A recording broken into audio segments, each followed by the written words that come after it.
Hi guys, welcome back to my channel. Hope you are doing well. तो आज हमारी मुलाकात बहुत टाइम बाद हो रही है और मुझे बहुत खुशी हो रही है आप लोगों से बात करके। एंड आई एम श्योर आप लोगों को भी उतनी ही खुशी हो रही होगी मुझे देख के। तो आज मैं आप लोगों को क्लास 11th का माइक्रो इकोनॉमिक्स का थर्ड चैप्टर करवाने जा रही हूँ, विच इज़ डिमांड। तो चलिए अपनी क्लास को स्टार्ट करते हैं। पहला, अच्छा मैं आपसे अगर पूछूं कि डिमांड का मतलब क्या होता है तो आप मुझे क्या बताओगे? ठीक है, कि डिमांड, कोई बच्चा अपने फादर से डिमांड कर रहा है कि मुझे यही टॉय चाहिए, कि उसको कोई टॉय पसंद आ गया और उसको वो टॉय चाहिए, यानी कि वो मांग कर रहा है अपने फादर से। यही तो आप समझोगे।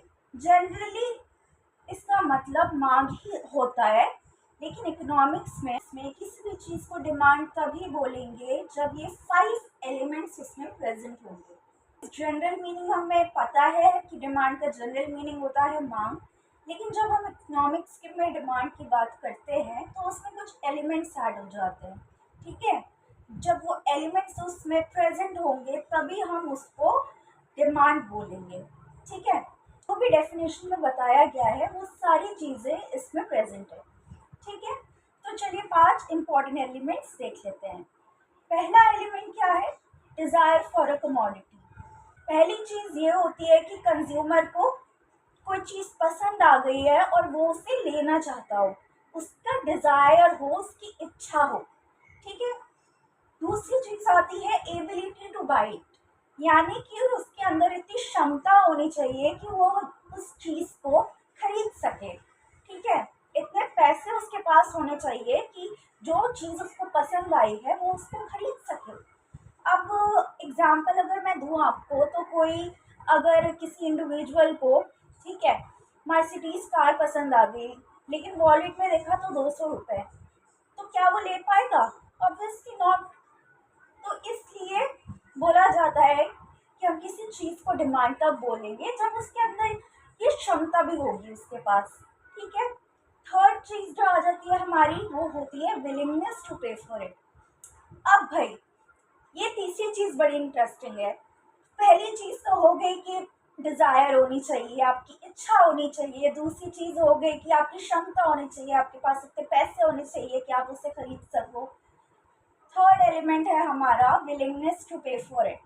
मैं आपको एक एग्जाम्पल के थ्रू इसको समझाती हूँ।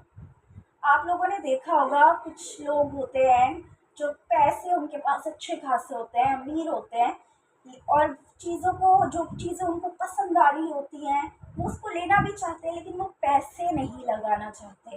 ठीक है, तो ये महाकंजूस लोगों के लिए ये बोला गया है।